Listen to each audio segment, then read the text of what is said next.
Buenas tardes, bienvenidos. Este es un acto más de los 4 que tenemos programados mensualmente en el Ateneo Blasco Ibáñez. Hoy vamos a tener la oportunidad de escuchar una magnífica conferencia. El conferenciante es don Manuel Jiménez González, un gran escritor, un gran poeta, ha ganado muchos premios y además es médico, ha sido médico hasta su reciente jubilación. Por lo tanto, el tema que nos trae hoy es muy interesante. Ha aunado la enfermedad junto con la literatura y la conferencia se llama La enfermedad en la obra de Cervantes. Voy a leer su currículum, que es muy extenso, pero bueno, me lo ha dado un poquito reseñado, pero aún así es bastante extenso, pero da igual. Como vamos bien de tiempo, a mí me gusta que la gente sepa las personalidades que tenemos en nuestra asociación. De todos modos, si queréis entrar en nuestra página web www.ateneoblascoibánez, allí está, en el apartado de socios, estamos todos con nuestra fotografía, se pincha nuestro nombre, sale nuestra foto, nuestro currículum, por si queréis saber más de las cosas que hacemos. También tenemos allí puestas pues todas las actividades, todo esto se está grabando, se montará en un vídeo, lo pondremos en YouTube y después a nuestra página web, para que quede constancia de todo lo que venimos haciendo en el Ateneo. Porque somos más de 160 socios repartidos por toda España y parte de Latinoamérica, y lógicamente no pueden desplazarse a venir a todos los actos. Por lo tanto, lo que hacemos es grabarlo todo íntegro, porque hay otras asociaciones que van grabando trocitos y los unen y tal y cual, una pequeña reseña.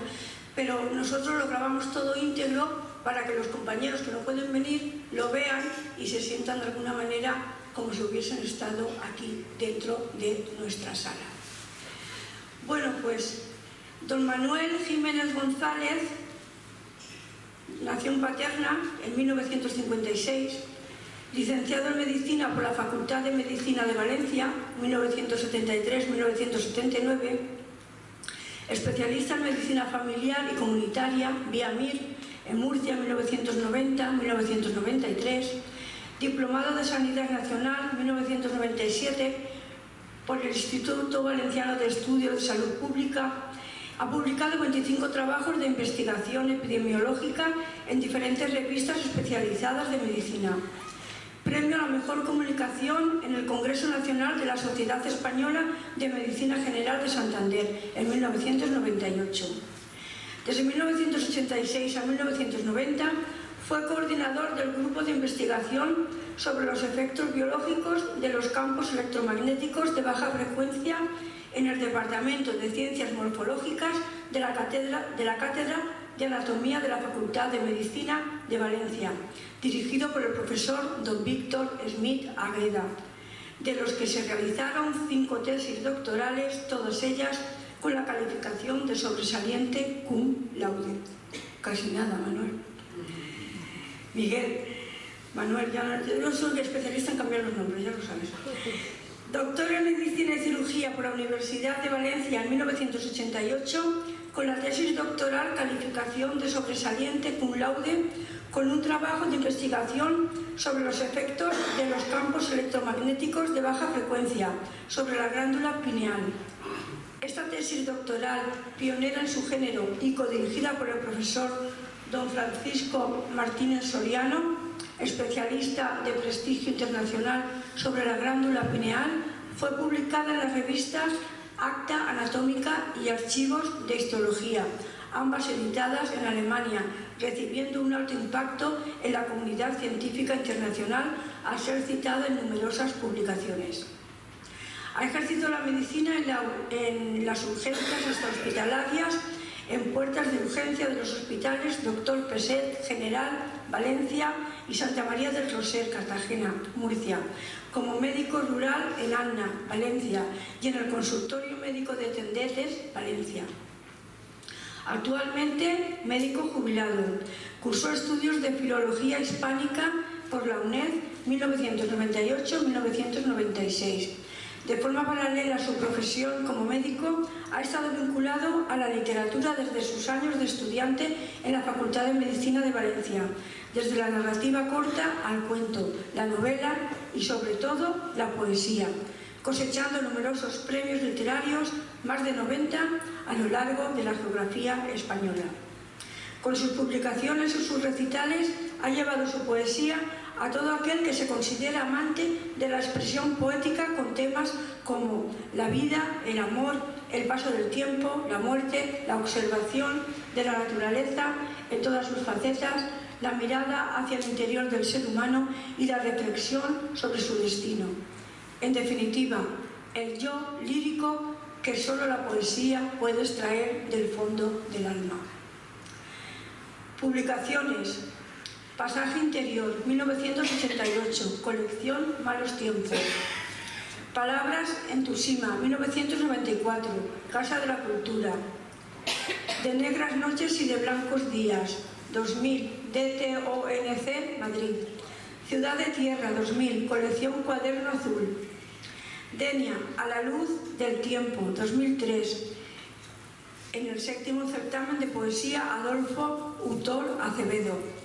Corazones rotos, 2006, en Ateneo Cultural de Paterna. Una urgencia vital, 2007, editorial Bruguera, Barcelona. Temps de Natura, 2010, en el 14º certamen de poesía Adolfo Utor Acevedo. Un clásico perfil, 2011, colección Seña. Paraísos perdidos, 2013, OMC, Patronato de Huérfanos, Fundación Príncipe de Asturias. Conversaciones con el abuelo, 2015, Granada, Club Selección. Trilogía virtual, 2016, Ediciones Ateneo, Blasco Ibáñez, Valencia. Pinceladas en el paisaje, 2016, Granada, Club Selección, Movilzas. Quevedianas, 2017, Granada, Club Selección, Movilzas. El Camino de Santiago por La Rioja, 2018, Editorial Granada. Destino sin retorno, 2018, Editorial Leibros. Eros versus Thanatos, 2017, Ayuntamiento de Llanos de Brujas. A la cena de mis versos, 2022, Editorial El Limbo. Del alba al ocaso, 2022, Editorial Edeta. Premios literarios. Primer premio en el certamen literario Villa de Alacuás y Valencia, 1986. Segundo premio en el certamen Sargantas de Poesía Villa de Chiva, Valencia, 1994. Tercer premio en el certamen de la ONCE, El ajedrez se hace palabra, Madrid, 2000. Cuarto premio en el 7º certamen de poesía Adolfo Utor Acevedo, Denia. Quinto primer premio de narrativa en el tercer certamen literario del Ateneo Cultural de Paterna. Primer premio de poesía en las justas literarias de Enguera, Valencia. Primer premio Flor Natural en los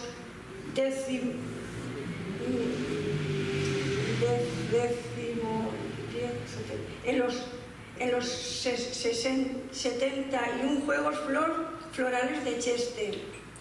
Primer premio, cuarto certamen de poesía Gabriel Miró.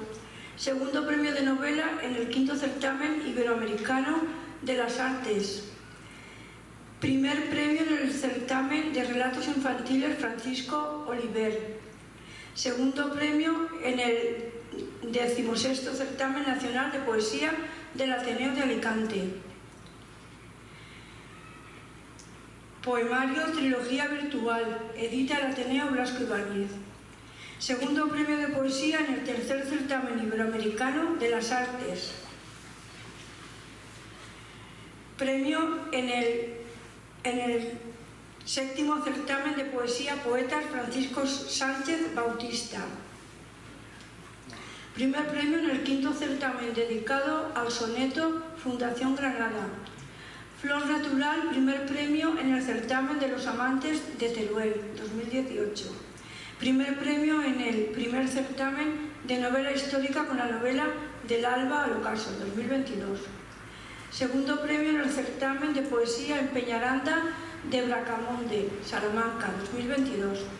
Primer premio en el certamen de poesía ALCAP, Asociación Castellonense de Amigos de la Poesía, 2022. Primer premio en el certamen de poesía mística de Malagón, Ciudad Real, 2023. Primer premio de poesía en valenciano, Poesía, Valencia. Bueno, pues hasta aquí este extenso currículum de don Manuel Jiménez González. Vamos a darle la palabra para que él nos hable de la conferencia que ha preparado y supongo que después, si queda tiempo, podemos abrir un turno de nuevos y preguntas. A las 8 tenemos que terminar.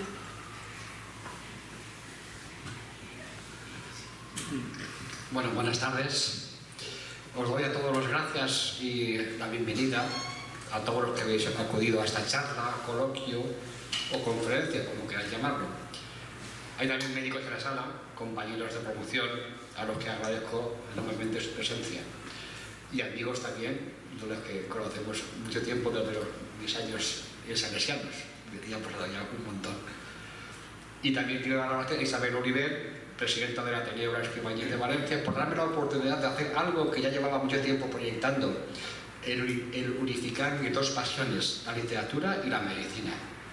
Y esto lo he conseguido con la obra de Cervantes, El Ginés Hidalgo, Don Quijote de la Mancha, donde en algunos aspectos narra alusiones referentes a las enfermedades y sus remedios. En primer lugar, voy a hacer un pequeño introducción sobre la vida de Cervantes. Don Miguel Cervantes Saavedra nace en Alcalá de Henares en 1547. Su padre, Rodrigo de Cervantes, tenía el oficio de cirujano, no de médico, lo que actualmente equivaldría a estudios de enfermería.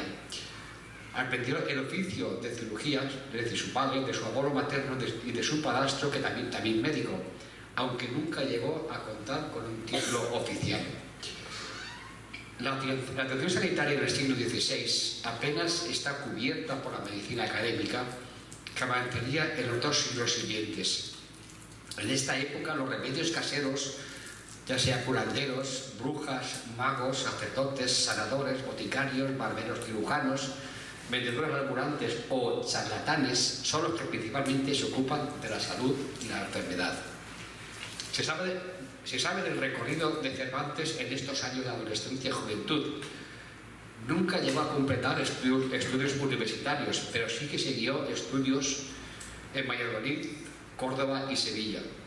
Y en 1564 asiste a una representación teatral que despierta en él una vocación que luego intentará llevar a la práctica, la de ser un dramaturgo de éxito. En 1566 llega a Madrid para seguir lo que se llamaba entonces los estudios de la villa. La educación de Cervantes debió de darse a Santo de Marta, pero él afirmaría que había recibido una educación muy completa, pero no hay pruebas fehacientes de que fuera así. Más bien se cree que la educación fue autodidacta, con múltiples lecturas de las obras literarias de su tiempo, ya sea de poesía, teatro o obras filosóficas.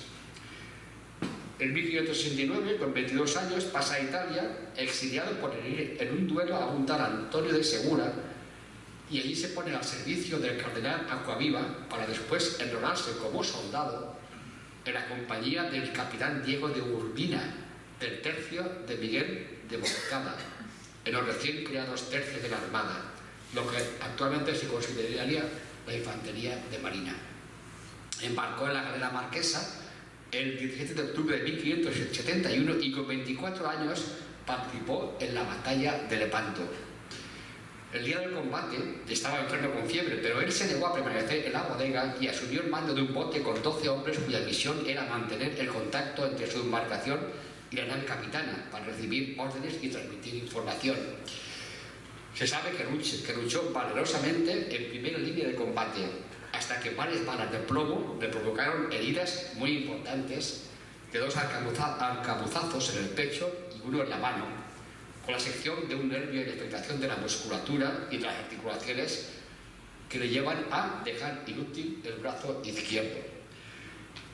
Durante 6 meses se recupera de sus heridas en el hospital de Messina, en Italia, y en 1572, aún con el brazo anquilosado, sin ninguna movilidad, se reincorpora al servicio activo durante 2 años más en el Tercio de Lope de Figueroa, participando con varias expediciones navales hasta que es licenciado con honores a los 28 años.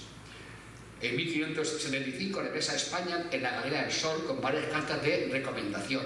En el camino es apresado en la galera por piratas berberiscos que, por los documentos que llevaba, les hizo pensar a sus captores que Cervantes era una persona muy importante y por el que podían conseguir un buen rescate. Pidieron 500 escudos de oro por su libertad, que entonces era una verdadera fortuna. Y esto le cuesta 5 años de cautiverio hasta que al fin, después de varios intentos de fuga, por mediación de los padres mercenarios y mendigantes, se paga su rescate y regresa a España en 1580 con 33 años. La pregunta es, ¿qué hubiera sucedido si Cervantes hubiera salido ileso del combate en la batalla de Lepanto? ¿Hubiera seguido la carrera de las armas como militar profesional en los afamados tercios? Sin duda, por su valentía en el combate, habría alcanzado un alto grado en la escala militar. Sus pretensiones era el de alcanzar el grado de capitán de los tercios, pero afortunadamente el destino le tenía reservado otro camino, el de las letras. Hay que destacar que Cervantes, su segundo apellido, el que en verdad le corresponde, es el de su madre, es decir, de Cortinas, pero él adopta a su regreso el de Saavedra, que proviene del árabe Magredí al-Saavedra, que significa brazo tullido o estropeado. Cervantes nunca menciona este defecto en su biografía y tampoco en ninguno de los personajes de sus obras. En 1584, con 37 años, se casa con una viuda en Esquivias, Toledo, Catalina de Salazar y Palacios, que poseía un pequeño patrimonio, y es aquí donde se dice que existió el verdadero personaje que él conoció y le inspiró a escribir El Quijote. En estos años intenta hacerse un nombre al teatro, escribiendo varias obras, pero no consigue el éxito esperado, en parte por su rivalidad con Lope de Vega, que es el que entonces triunfa en los teatros de Madrid. Entre sus múltiples trabajos que realizó en 1587, con 40 años, es el de recaudador de impuestos y comisario real de cereales y aceite para financiar al armario invencible que tenía el propósito de conquistar Inglaterra. Por este motivo viajó por toda Andalucía y Castilla, además de La Mancha, pero debido a malentendidos por sus gestiones como comisario por vender trigo sin licencia, estuvo en la cárcel real de Sevilla y en la de Castro del Río en Córdoba, y no hay constancia de que estuviera en la cueva de la Casa de Verano en la Ramasía de Alba, como actualmente muchos lo refieren. En estos encierros carceleros es donde gestó la idea de escribir la novela del ingenioso Hidalgo, e incluso que comenzó a escribir los primeros capítulos, cuya edición de la primera parte se publicó en 1605 con 58 años. En 1614 aparece el llamado Quijote de Avellaneda, escrito por un tal Alfonso Fernández de Avellaneda, que no es más que un sobrenombre porque el verdadero autor nunca ha sido desvelado. Cervantes, que ya estaba preparando la segunda parte de su Quijote, acelera la redacción e impresión y se publica en 1615, un año después, muere con 69 años, el 22 de abril de 1616. Con todo esto, voy a centrarme en el tema central, que es la salud y la enfermedad descritos en el Quijote. Cervantes en esta obra cita muchos síntomas y quizás algún síndrome, es decir, un conjunto de síntomas, como si fuera un libro de medicina. ¿Cómo era física y psicológicamente Don Quijote de la Mancha? Él lo describe como de complexión recia, seco de carnes, enjuto de rostro. Eso en el capítulo 1 de la primera parte.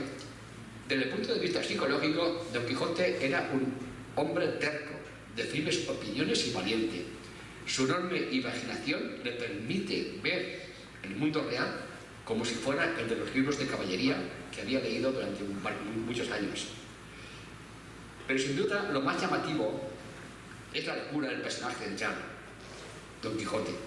Su locura, su personalidad, carácter y tipología ha sido quizá el tema más ampliamente tratado dentro de la llamada medicina del Quijote por especialistas, psicólogos y psiquiatras.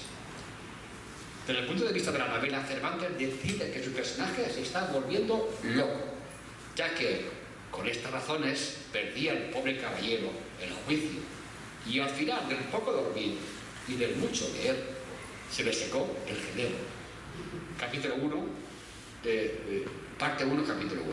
Cervantes decide a priori que su personaje va a ser loco, y loco por leer, y por leer en una sociedad, en una época concreta y en un pueblo manchego en el que el hidalgo ha conseguido, no se sabe cómo, una copiosa biblioteca de libros de caballería que por entonces eran los bestsellers de la literatura de la época. Y que incluso los nombra a sus personajes como Matís de Caula, Tirano Blanc, Belianís de Grecia, el caballero de Febo, Bernardo de Carpio, Roldán, Reinaldo de Montalbán y tantos otros. Pero también tiene libros de poesía, como El Cantanero de López de Maldonado y la Araucana de Alonso de Ercilla. Mientras que Sancho, la voz de la realidad, es reflejado como un gran hombre de pueblo, sencillo, amigo de usar refranes, que no ha leído ninguna historia, puesto que ni sabe leer ni escribir. Parece que pensar y leer en esta época, en el siglo XVI, ya estaban condenados entonces y eran peligrosos para la sociedad. Y parece en el día de hoy que aún lo son. Esto va a condicionar la locura de Don Quijote ya antes de realizar acciones anormales para su época. Y casi todos los personajes que le tratan le consideran así, aunque a veces en algunos surge la duda de si es loco o cuerdo. ¿Por qué a Quijote lo consideran loco sus contemporáneos según el texto de Cervantes? Pues porque lee y tiene ideales, sensibilidad, humanidad, deseos de amparar a los desvalidos, en definitiva ser un alma caritativa que busca la justicia donde él cree que no la hay. El trastorno mental de Don Quijote ha sido motivo de múltiples estudios médicos desde el siglo XIX. Muchos psiquiatras han hecho un examen clínico de la locura del hidalgo don Alonso Quijano, quien ha sido diagnosticado en cada momento según los saberes y los avances de la ciencia médica a lo largo del tiempo en este campo. Entre los primeros médicos que escribieron sobre la locura de Don Quijote destaca el fundador de la psiquiatría científica al principio del siglo XIX, quien describe las ideas delirantes y obsesivas, un tipo de manía sin déficit intelectual y un trastorno bipolar. Si realizamos la historia clínica completa de Don Quijote, lo podemos describir como un sujeto colérico y melancólico, y se puede explicar de varias maneras. La primera como deterioro cognitivo de un hombre de edad avanzada. El examen clínico psiquiátrico de Don Quijote muestra a un hombre de edad avanzada de unos 50 años, con síntomas de anorexia e insomnio, cuyas actitudes podrían derivarse de un deterioro cognitivo y con manifestaciones recurrentes de alucinaciones visuales. La supuesta locura podría tener causas orgánicas, pero por una demencia presenil, arteriosclerosis o una tumoración que explicaría sus visiones, sus cambios de carácter, sus alegrías y sus depresiones. Clínicamente podría ser el motivo de su demencia. En este afán de desmenuzar la obra cervantina en cualquiera de los aspectos clínicos y con las descripciones detalladas que hace Cervantes, que encontramos. Primero, una persona de edad avanzada para la época, siendo que la esperanza de vida en el siglo XVI y XVII estaría entre los 40 y 50 años. Es un hombre astérico, irritable, histérico, con la piel amarilla, que come poco, se desmaya y vuelve de sí, elementos que descartan de entrada enfermedad infecciosa, hemorrágica, metabólica, cardíaca, congénita y sobre todo aguda. Esto hace pensar en un cuadro de agotamiento por enfermedad que evoluciona en 1 o 2 años, que bien podría ser un síndrome asociado a un cáncer hepático o de cabeza de páncreas, diagnosticados sin las exploraciones complementarias de hoy, tan sofisticadas y basándonos solo en una historia clínica. Al principio Cervantes hace loco a Alonso Quijano, pero al final le hace morir cuerdo, quizás lo que fue siempre. Eminentes psiquiatras dieron el diagnóstico a Don Quijote de paranoia crónica o delirio sistematizado o parcial, de tipo expansivo, forma megalómana y variedad filantrópica. Otros psiquiatras lo diagnostican como delirio de interpretación o paranoia. Del mismo modo, el comportamiento erótico del caballero es interpretado como resultado de un fenómeno de represión sexual. En la clasificación actual de las enfermedades se encuadraría dentro de los criterios diagnósticos de trastornos delirantes o de los trastornos por ideas delirantes persistentes. La segunda afirmación son los delirios de grandeza. Delirio es un estado mental de confusión, desorientación y no poder pensar o recordar con claridad. En este apartado aparecen tres categorías: la manía delirante, la parafrenia fantástica, es delirio crónico que puede acompañarse de alucinaciones y es de aparición tardía, la psicosis pasional, enfermedad mental con delirios y alucinaciones. En este apartado destacan las ideas delirantes, principalmente de grandeza, aunque coinciden a veces con ideas de persecución, de defensa o de casto erotismo. La adaptación de estas ideas delirantes y de grandeza por parte de Sancho Panza hace posible extender el trastorno mental del hidalgo a su escudero. Con tanto ahínco afirmaba Don Quijote que eran ejércitos de rebaños de ovejas que Sancho lo creyó. Parte primera, capítulo 18. Sin embargo, Sancho no creyó que los molinos fueran gigantes, y así se lo hizo ver a Don Quijote sin que éste le hiciera caso. Actualmente se tiende más a encuadrar el trastorno psiquiátrico con el diagnóstico de trastorno bipolar, maníaco, depresivo, pero sobre todo el maníaco por la tendencia a desprenderse de propiedades y realizar grandes gastos económicos. La tercera parte, dentro de los trastornos psiquiátricos, son los trastornos afectivos. Por el ginte melancólico de Cervantes, le dio El caballero de la triste figura, este trastorno parece cobrar más intensidad en los últimos momentos de su vida. De hecho, el médico que la atiende al final de la segunda parte, con su saber científico y su compañero Sancho, con su saber popular, atribuyen a la melancolía el deterioro físico de Don Quijote, que es la causa de su muerte. Finalmente, otro grupo de autores destaca la patología psiquiátrica y se inclinan por un trastorno neurológico. Así, Alonso Quijano no sería sino un individuo con una demencia con cuerpos de Lewy, la llamada enfermedad de las vacas locas, variante de la enfermedad de Alzheimer, caracterizada por un deterioro cognitivo progresivo, oscilaciones de la capacidad cognitiva, alucinaciones visuales recurrentes e ilusiones sistematizadas. No obstante, otros estudios destacan este diagnóstico en tanto que en Don Quijote no son evidentes signos de decaimiento intelectual, atención, memoria, capacidad de abstracción, etc., sino todo lo contrario. Tiene en ocasiones lenguaje fluido, elocuente en expresiones y acertados juicios. Como ejemplo de alucinaciones destaco: la primera fue querer ser armado caballero según la costumbre de los caballeros andantes, es decir, confundir una venta o una casa de campo con un castillo, el ventero con el alcaide y a dos mozas o sirvientas con las damas del castillo. No obstante, el ventero, que sí es consciente de la locura del Quijote, le arma caballero después de velar sus armas toda la noche. En segundo lugar, la aventura de los molinos de viento, al confundirlos con gigantes. Y hay que destacar que de las casi 900 páginas que ocupan el libro, este episodio de tan solo 2 páginas sea el más conocido. En tercer lugar, las embestidas contra los ejércitos invasores, cuando en realidad eran un rebaño de cabras y sus pastores, el confundir el yermo, es decir, el casco de Mambrino, personaje de los libros de caballería, con la bacia de barbero, al que persigue hasta arrebatárselo y se lo pone en la cabeza como un casco protector. Parte 1, capítulo 21. La batalla de los cueros de vino, en la venta, a los que confunde con gigantes, donde al final los cueros están acribillados por estocadas y el vino derramado por el suelo. El imaginar un palacio donde vive Dulcinea.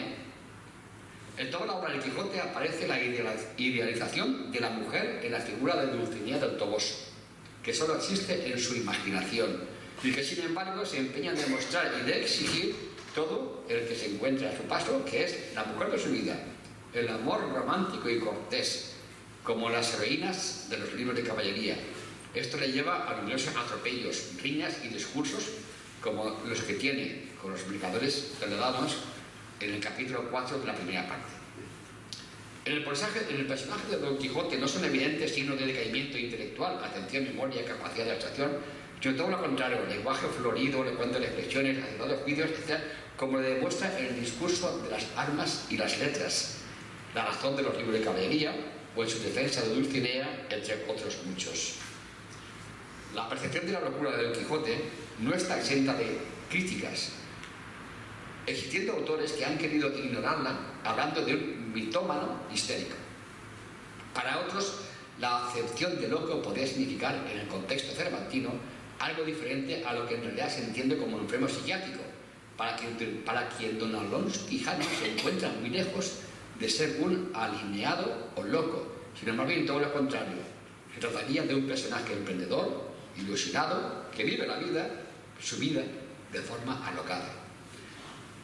La locura de Don Quijote es únicamente un artificio literario de su autor para poder ejercer, desde los actos, pensamientos, comentarios e interpretaciones, una aguda y sagaz crítica de la sociedad en la que le tocó vivir, donde predomina la exaltación de la locura como una fuente poderosa de vitalidad. Y Cervantes jugaría con un doble sentido. Así no se sabe bien si Don Quijote es un cuerdo que hace locuras o un loco con momentos de lucidez. Cervantes no trata a Don Quijote como loco y Sancho como cuerdo, sino que en cada uno de ellos hay locura y cordura, aunque en dosis y modos desiguales. No existe el loco absoluto. Así es el hombre que hace de la vida una aventura abierta entre el mundo de la realidad y de la fantasía. ¿Qué enfermedad tenía Sancho Panza?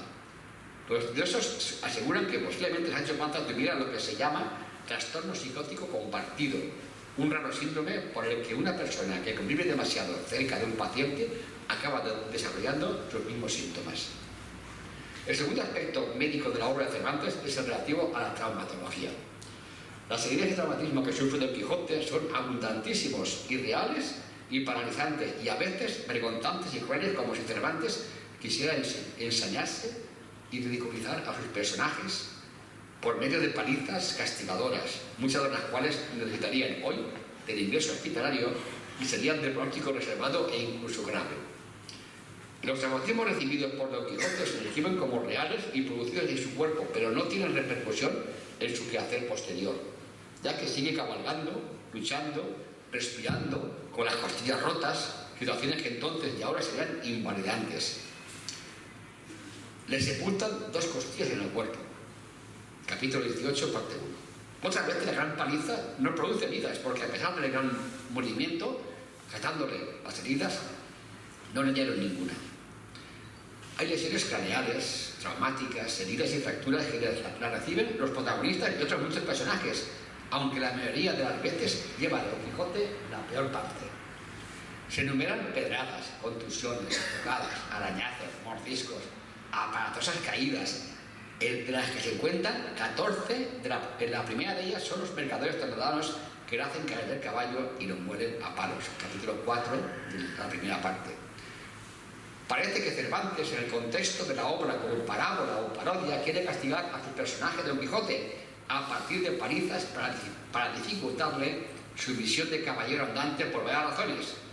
Porque su postura de caballero andante está fuera de lugar, por su edad avanzada para la época, por sus ridículas armas, una espada y una lanza, cuando ya se utilizaban armas de fuego, por sus ideas y por la imposible misión que se ha propuesto.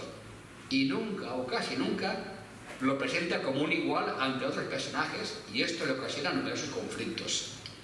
Son numerosas las descripciones de heridas, pérdidas sanguíneas y de piezas, ya sea orejas, dientes, que hay en la obra, pero en muy contadas ocasiones estas producen la muerte, aunque existan numerosas alusiones a fallecimientos. Las únicas muertes violentas son descritas en la parte 2, capítulo 60. Las lesiones exageradas o irreales no podían faltar en una obra que se ha considerado que parodia de las novelas de caballerías. Cervantes describe en El Quijote cabezas y cuerpos cortados, gigantes, encantadores, personajes reales y mitológicos, en suma, caballerescos. Así tenemos a Roldán matando a pastores, ya que como Aquiles no le podía matar nadie si no era metiéndole un alfiler en la punta del pie. A Bernardo de Carpio le ahogó entre sus brazos el Roncesvalles. A Felismarte de Hircania, que de un revés partió 5 gigantes por la cintura. Alonso Quijano, es decir, Don Quijote, en su momento de lucidez pone en duda estos traumatismos feroces pero Don Quijote en sus alucinaciones no, y amenaza, y será amenazado con ellos, y a veces lo sufrirá, aunque más débilmente. Es una manera de destrucción del personaje que rápidamente cura de sus heridas. Las amenazas de lesiones son, en la mayoría de las veces, exageraciones basadas en las luchas caballerescas. La forma de curar todos estos traumatismos no había variado durante siglos, consistente en reposo y cura de heridas, con lavados, empastes y otros. El ejercicio de la traumatología, entonces denominada álgebra, estaba en manos de empíricos, aunque no faltaron intentos de incorporarles al quehacer del cirujano. También en manos de empiristas estuvo la odontología, que está prácticamente ausente de los libros de cirugía de la época, una especialidad en la que destaca el papel que se otorga a la higiene como preventiva de las dolencias dentales. En relación con los problemas dentales hay un diálogo entre Don Quijote y Sancho que dice: ¿cuántas muelas solía vuestra merced tener en esa parte? 4, respondió Don Quijote. Fuera de la cordal del juicio, todas enteras y muy sanas. Digo 4 si no eran 5, respondió Don Quijote, porque en toda mi vida me han sacado diente ni muela de la boca, ni se me ha caído ni comido de neguijón, es decir, la caries, ni de reuma alguna. Pues en esta parte de abajo del Sancho no tiene vuestra merced más que 2 muelas y media, y en la de arriba ni media ni ninguna, que toda está rasa como la palma de mi mano. En el último apartado voy a referirme al tratamiento a los métodos de tratamiento de las enfermedades y conceptos de salud y de enfermedad en los siglos XVI y XVII. No se puede olvidar que médicos, cirujanos, boticarios, boticas, hospitales no son equiparables en los siglos XVI y XVII con el XXI. Los barberos, sangradores, curanderos, puede que tuvieran más importancia e incidencia en ese tiempo en cuanto a la medicina asistencial o sintomática. En ese tiempo existían 2 formas de ejercer la ciencia médica. Primero, los reales, es decir, médicos, cirujanos, barberos; los caballerescos, que son los magos, curanderos y encantadores. Por la descripción de la anatomía en sí y como definición de los personajes, hay que plantearse si Cervantes sabía o no medicina, si es un conocedor de las ciencias médicas o si ha leído libros de ciencia. Hablar de un padre cirujano como inductor de conocimiento no parece probable. Los términos anatómicos usados por Cervantes son variados, pero igual que en otros autores de su época. Podríamos resumirlos en los siguientes apartados: retratos precisos y autorretratos en el Cervantes y de Don Quijote; definición de personajes como bellos, asténicos, cínicos o para descalificarlos, pero siempre con cierta elegancia. Lo que podríamos llamar ironía anatómica de Cervantes. Aquí podemos citar al narrador de Miguel Turra en la segunda parte, capítulo 47, en los episodios de la ínsula de Bagataria, donde describe a la doncella Clara Perlerina, que es pretendida por el hijo del narrador de Miguel Turra. En la obra de Cervantes se dice: la doncella es como una perla oriental y mirada del lado derecho parece una flor de campo. Por el lado izquierdo no tanto, porque le falta aquel ojo que le saltó de viruelas, y aunque los hoyos del rostro no son muchos y grandes, dicen los que la quieren bien que aquellos no son hoyos, sino sepulturas donde se sepultan las almas de sus amantes. Es tan limpia que, por no ensuciar la cara, trae las narices arremangadas, que no parece sino que van huyendo de la boca, y por todo esto parece bien por extremo, porque tiene la boca grande y a no faltar 10 o 12 dientes y muelas, pudiera pasar y echar raya entre las más bien formadas. De los labios no tengo que decir, porque son tan sutiles y delicados que si se usaran asparlabios, pudieran hacer de ellos una madeja, pero como tienen color de los que los labios se usan comúnmente, parecen milagros porque son jaspeados de azul y de verde aberenjado. Estas descripciones son un verdadero tratado de patología médica con variada teología. Describe parálisis de la cara, infecciones, viruela que le deja tuerta y con cicatrices, caries dental, pérdida de piezas dentarias, rinitis crónica y probable labio leporino. No se queda atrás el hijo del labrador, que dice: mi hijo es endemoniado y no hay día que 3 o 4 veces no le atormenten los malignos espíritus y de haber caído en el suelo tiene el rostro arrugado como pergamino y los ojos algo llorosos y manantiales. Aquí describe un enfermo con epilepsia y atropia por quemaduras, es decir, el párpado revertido al exterior con la dificultad del cierre del ojo. Esto se describe en el capítulo 47 de la segunda parte. Anatomía como definición de belleza por comparaciones o metáforas, la palidez, la anemia y a veces personajes deformes presentes en Dorotea y Campenio y otros como prototipos de belleza. Por todo esto no se puede considerar un conocimiento anatómico científico del autor, sino la anatomía como parte descriptiva similar a la del paisaje o cualquier otro enfoque literario. En otras obras literarias de Cervantes hay continuas diferencias al arte de la medicina y en este ámbito de la terapéutica parece bastante claro que Cervantes, miembro de una familia de sanitarios, conocía unas virtudes de numerosas plantas disponibles en los laboratorios de su época para el abordaje ocular y económico de diferentes patologías. En cuanto a los remedios o sustancias curativas, tenemos, en primer lugar, reales, como son los empastos, aceites, bizmas o emplastos, purgantes, sangrías, hierbas y ungüentos. Y los remedios caballerescos, como es el bálsamo de Fierabrás, las hierbas caballerescas, que es para curar y para alimentarse. En el siglo XVI es el inicio del estudio detallado del cuerpo humano, que comienza con las observaciones de Leonardo da Vinci y sobre todo con Vesalio, con su obra La Zoológica del cuerpo humano, que contiene precisas ilustraciones y descripciones sobre la anatomía del cuerpo humano. Hay importantes avances en el campo de la cirugía y de la oftalmología y adquiere gran importancia el uso de las hierbas medicinales empleando técnicas de destilación. Un médico del siglo XVII afirmaba que se pueden curar todas las enfermedades utilizando solo los enemas, las sangrías, la acacia y la serena como plantas medicinales, el bálsamo de Fierabrás, el jarabe de rosas y las flores de melocotón. Cervantes, en la obra Quijote, cita varias veces el bálsamo de Fierabrás,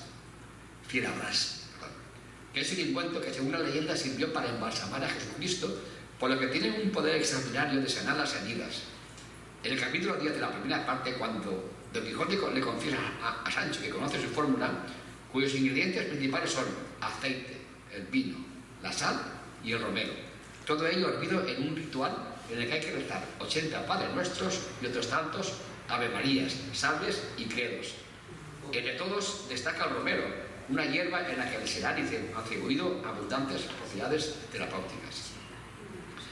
Fruto de la fantasía de Don Quijote, se nos presenta el bálsamo de Fierabrás como una sustancia milagrosa que todo lo cura, es decir, la panacea de los antiguos médicos griegos y romanos.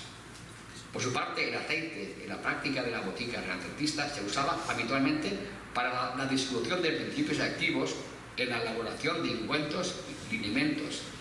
El aceite esencial también posee propiedades antibacterianas y antifúngicas. Con respecto al alcohol, el propio Don Quijote da un consejo a Sancho Panza en relación con el vino. Sancho, sé templada en el beber, considerando que demasiado vino ni guarda secreto ni cumple palabra. En este sentido, el uso moderado del alcohol no destilado se ha asociado históricamente a beneficiosos efectos tónicos. En la actualidad aún se continúa utilizando el alcohol de romero para el alivio tónico de zonas doloridas.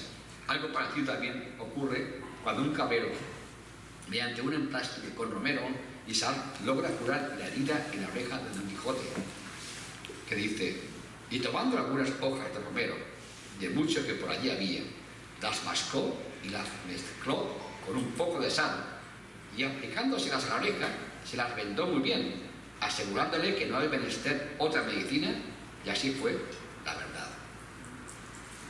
Don Quijote incluso llega a indicar la pauta del preparado. Si en alguna batalla me han partido por medio cuerpo, solo será preciso juntar cuidadosamente las dos mitades antes de que la sangre se hiele o se coagule, y me darás de beber solo 2 tragos del bálsamo y verás en me quedar tan sano como una manzana. El bálsamo de Fierabrás también se puede ingerir y como efectos secundarios provocaba vómito intenso, sudor, fatiga y un profundo sueño. Y al despertar, 3 horas después, el efecto reparador era tan marcado que Don Quijote creyó estar completamente curado. En la ciencia médica de aquella época, el uso de purgantes como los enemas y los productos y de productos para producir el vómito eran beneficiosos para expulsar los elementos que producían las enfermedades. En otro orden, la dieta, el descanso, la higiene son recomendables y estos serían medidas de prevención de las enfermedades. El mismo caballero andante dice: ha de ser médico y herbolario. Capítulo 18, segunda parte. O sea, la automedicación, aún hoy extendida, aunque cada vez menos. Pero hasta hace pocos años el mal de ojo, el virar de asiento o la pulga eran prácticas corrientes en las comunidades de Castilla-La Mancha. El trato a médicos cirujanos es a veces crítico y casi siempre con un toque burlón e irónico, como el inefable Pedro Rico del Balanguero, segunda parte, capítulo 67, que vuelve a hacernos pensar en el uso de la lesión y de la medicina para castigo de los personajes principales, aunque a veces el médico sea criticado como el que purga a la mujer del grabador Miguel Turra, o el nombre despectivo de sacapotras. Los buenos profesionales parecen ser siempre los caballerescos, como el gran Elisabat, que curó a Madrid de Gaula. A veces el remedio es también castigo, como el usado en el Caballero de Febo, que le echaron una de estas que llamaron medicinas, o sea, una lavativa. ¿Cuándo estamos en la realidad con la ficción con Cervantes? ¿Dónde está lo caballeresco y lo real? Cervantes quiere anular, destruir, ridiculizar y demostrar lo inútil de la misión de su personaje, usando la enfermedad y dándole la salud que el mismo Hidalgo reconoce no tener y que le impedirá llevar a cabo su misión, incluso reunirse con su amada Dulcinea del Toboso, a la que solo en sus fantasías conoce. Pero Sancho sí que la conoce, a Dulcinea del Toboso, y dice: bien la conozco y sé decir que tira también una barra como el más forzudo zagal de todo el pueblo. Vaya el dador, que es una moza de chapa, hecha y derecha y de pelo en pecho, y puede sacar barba a cualquier caballero.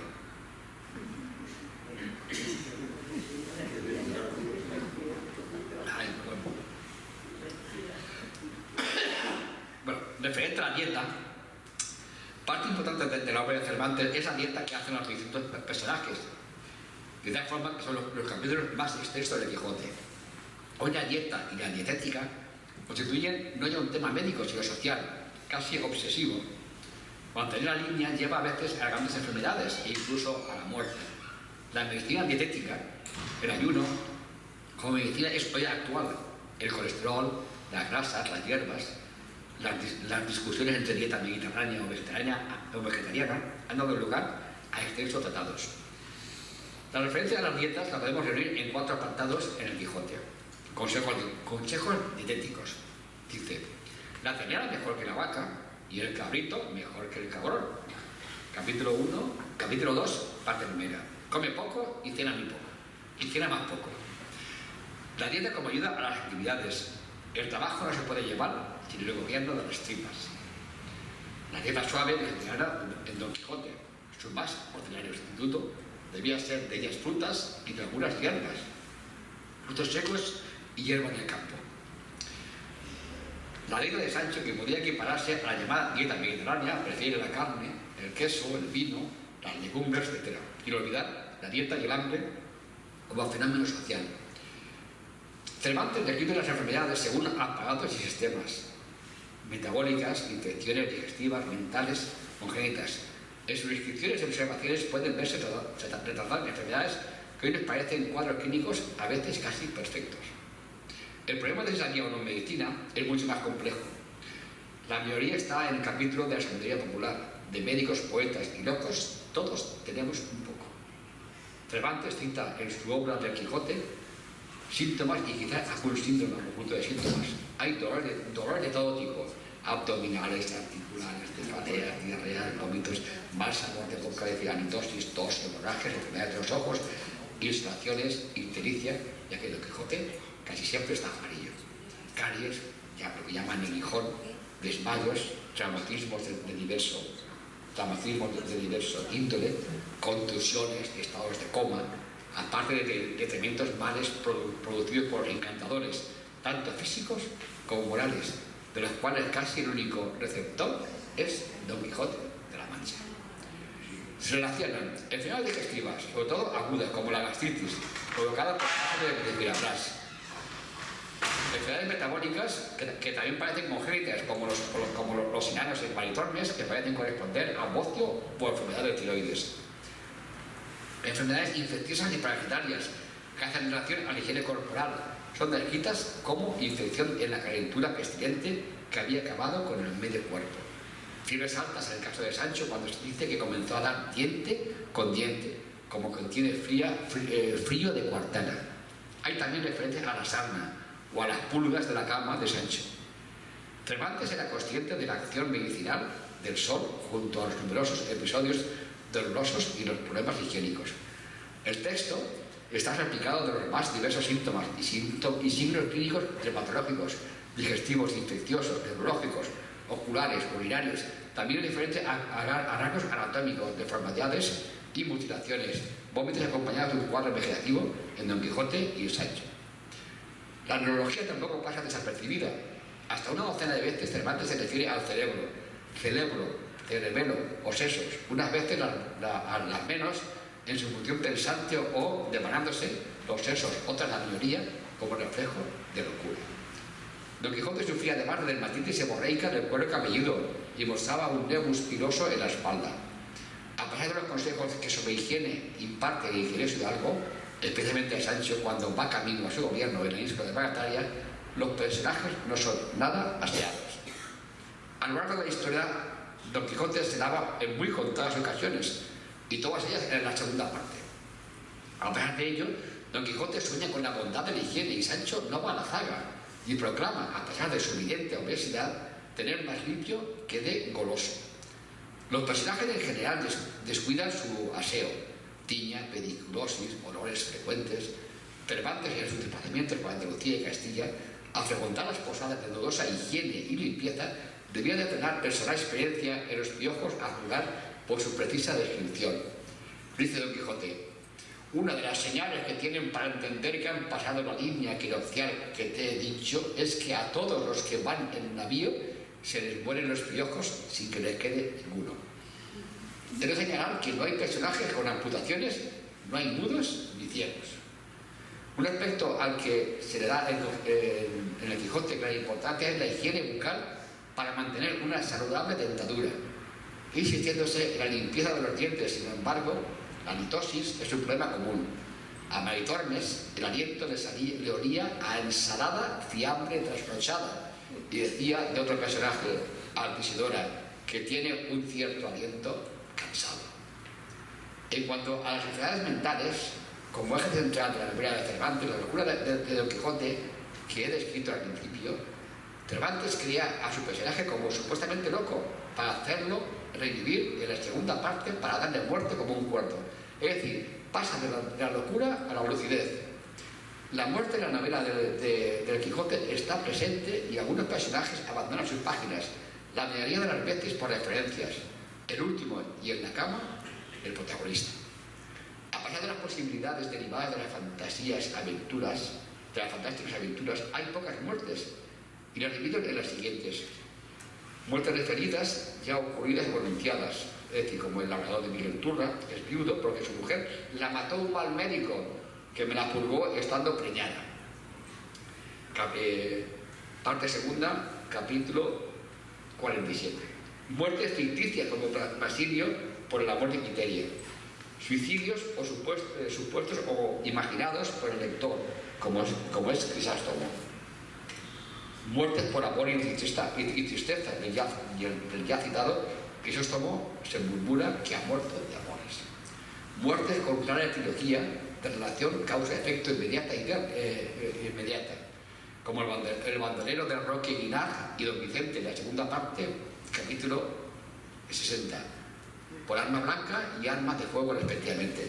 Pero hay pocas muertes verdaderas a lo largo de las innumerables páginas y aventuras de la obra que tengan relación con los hechos narrados, y todos en la segunda parte muy juntos. El ingenioso hidalgo del Quijote de la Mancha muere por enfermedad en la cama, con una muerte serena, junto a sus amigos y familiares, el cura, el bachiller Sansón Carrasco, maese Nicolás, el barbero, su sobrina y el médico, que en último instante le toma el pulso y no le contentó mucho, y dijo de por sí, por no atendiese a la salud de su alma, porque la del cuerpo corría peligro. Así consideró las siguientes muertes reales y casi únicas de la novela: la provocada por Claudio Jerónimo a don Vicente por hemorragia aguda, el bandolero que mata a su jefe, Roque Guinar, trauma craneal imposible de esta devoración, los marineros por disparos en el puerto de Barcelona por lesiones internas de hemorragia aguda. La de Don Quijote, ¿cuál es la causa? ¿Quién muere? ¿Alonso Quijano o Don Quijote? ¿Y de qué muere? ¿De viejo? ¿De tristeza? ¿De tumor cerebral? ¿Por arteriosclerosis? ¿Por un cuadro triangular? ¿O quizás como algo lógico final? ¿O quizás como un lógico final de un personaje cuyo ciclo ha terminado y que no podía quedar en un manicomio? Don Miguel de Cervantes, respecto a los conocimientos que muchos le suponen en esta época científicamente revolucionaria, no es muy probable que tuviera tiempo para leer libros científicos, ni poseyera estos, y es aventurado a afirmar su saber médico. Lo lógico es que no, pero ahí quedan a lo largo de su obra sus opiniones, sus observaciones, su profundo conocimiento de la vida, su agudeza y exactitud de las descripciones, su saber de remedios caseros, de refranes. Su obra es todo un compendio de sabiduría popular. La función del cirujano la practican personajes carentes de formación universitaria, empíricos hábiles con alguna operación, y quizás fuera así el progenitor de Cervantes. Otras profesiones, como los alquimistas, que reducían luxaciones y arreglaban fracturas, hernistas, oculistas, litotomistas, pululan por la obra, pero a veces, o siempre, Don Quijote parece confiar más en los bálsamos, curanderos u en otros personajes caballerescos. Nos encontramos en una España de unos 8 millones de habitantes, sin grandes ciudades, con predominio de una población en núcleos rurales, como el lugar donde vive nuestro hidalgo, y cuyo medio conoció Cervantes en sus avatares. Perviven aquí prácticas médicas y empíricas, curanderismo, supersticiones, creencia en lo sobrenatural y en lo ancestral. En el periodo que coincide la escritura del Quijote, entre 1596 y 1604, hay en España una epidemia de peste que provoca unas 600.000 muertes, casi un 7% de la población. Y es lógico que este hecho aparezca en su obra, citándolo como fiebres pestilentes. Leer el Quijote para saber medicina parece exagerado, pero quizás nadie haya puesto tanto amor como Cervantes al describir la anatomía, los caracteres, los síntomas, las lesiones de los personajes descritos, y de Don Quijote como actor principal. Quizás no supiera medicina, ni diría por qué, pero sí conocía la vida y la naturaleza humana como nadie. En el epitafio de la sepultura de Don Quijote de la Mancha dice: yace aquí el hidalgo fuerte, que a tanto extremo llegó de valiente, que se advierte que la muerte no triunfó de su vida con su muerte. Tuvo a todo el mundo un poco. Fue el espantajo y el coco del mundo en tal coyuntura que acreditó su ventura, morir cuerdo y vivir loco. El personaje de Quijote se ha convertido en un arquetipo, y la palabra quijotesco es utilizada para significar la búsqueda no práctica de objetivos idealistas. Miguel de Cervantes nos muestra al ingenioso hidalgo de Quijote de la Mancha como un caballero que aparentemente provoca la risa o induce a la burla por su aspecto, cuerpo flaco y alargado, de 50 años de edad, con un caballo viejo recinante y unas armas inservibles.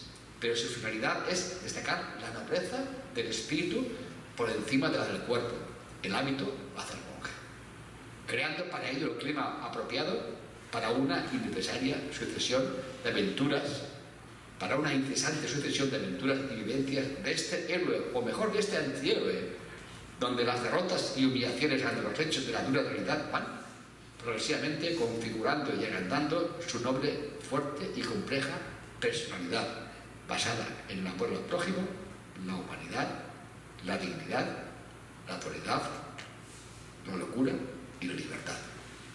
Muy bien. Muchas gracias.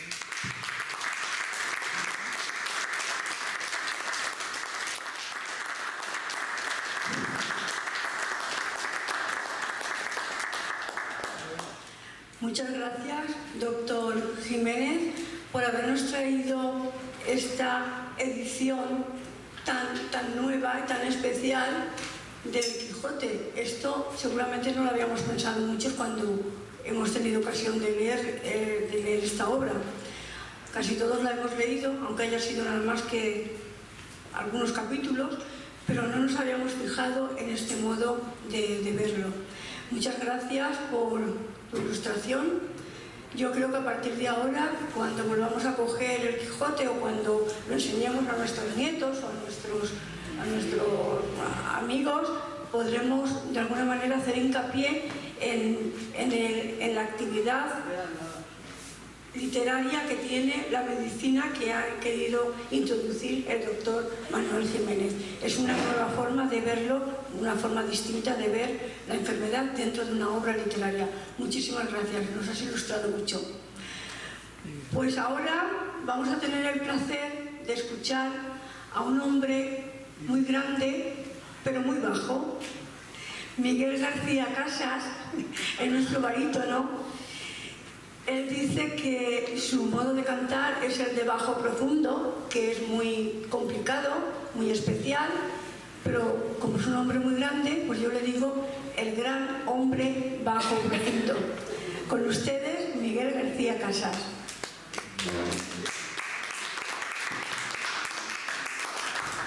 Voy a cantaros un par de tangos, hasta que me tiren. ¿Qué voy a hacer si soy un pobre desgraciado? Pero bueno, los dos son de Enrique Santos Discépolo. Este tango es un tango humilde, es bastante humilde porque hay, pues yo qué sé, cosas que se refieren a 30 o a 40 y esto se refiere a uno. Se titula uno porque no hace más que decir uno, ¿no? Y dice así.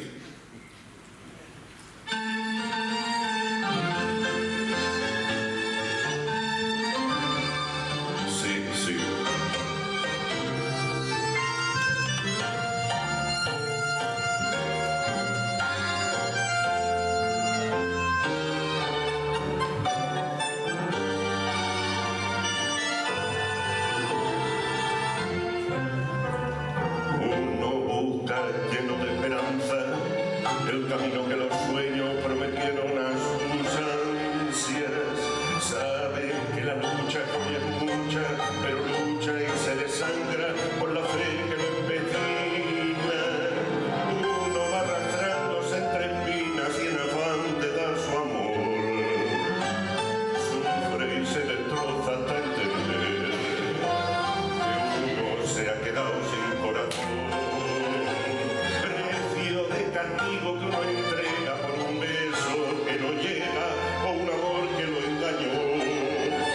Vacío ya de amar y de soñar tanta traición. Si yo tuviera el corazón de mí, si yo pudiera como ayer tener siempre sentir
pasa una cosa, que vosotros me estáis mirando a mí, pero yo os estoy mirando a vosotros, y a veces me distraigo, digo, mira, este está cantando, este no es cuatro, ¿no? Y me roba la bola.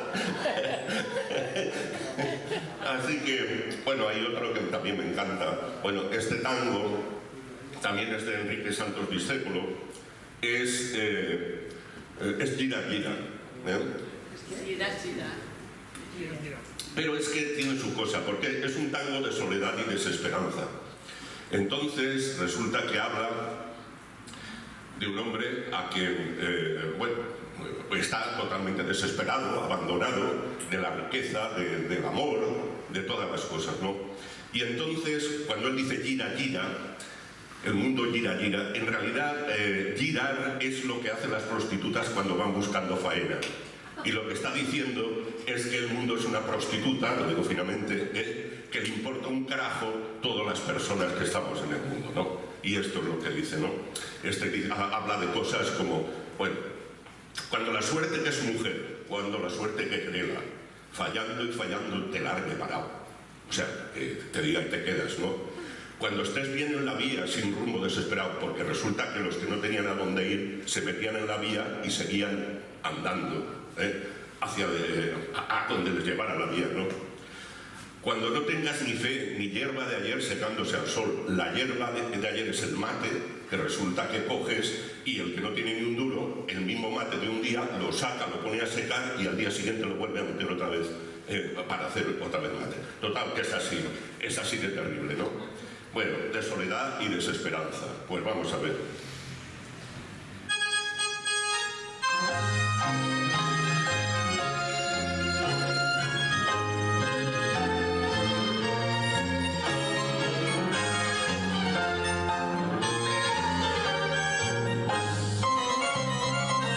Cuando la suerte que creta fallando y fallando te largue parado, cuando estés bien en la vía, sin rumbo desesperado, cuando no tengas ni fe ni hierba de ayer secándose al sol, cuando raje los tamangos buscando ese mango que te haga morfar, la indiferencia del mundo que es sordo y el mudo recién sentirás, verás que todo es mentira, verás que nada es amor,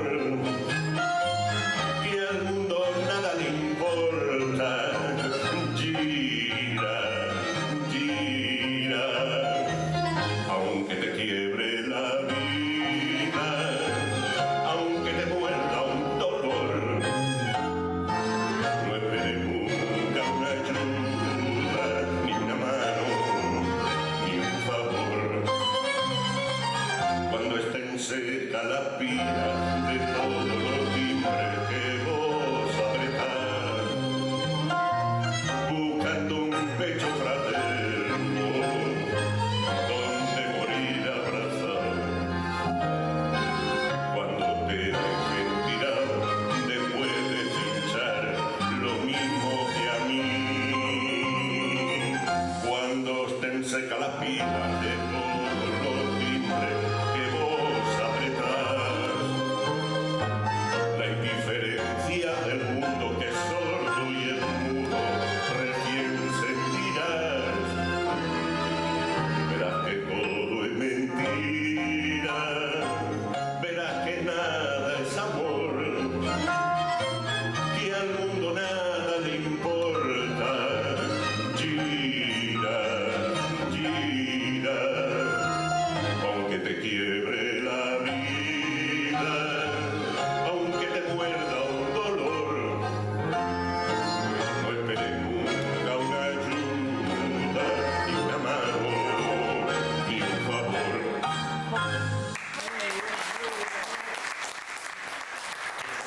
Aquí voy para allá. Es una nana. Entonces se trata de que en esta nana es de ambiente cubano, los malos son los blancos. La luna es blanca, luego es mala. El blanco es malo porque viene a esclavizar. Los negros son buenos y la noche es buena porque es negra. Entonces...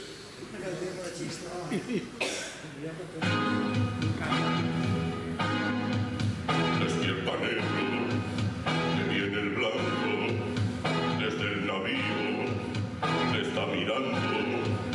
Son dos cocuyos, sus ojos claros, no son luceros que van de paso. El blanco tiene la nave al Cairo y está despierto como un arano. Es que me he equivocado de arreglo. Este no es el que he hecho yo, este es el de orquesta.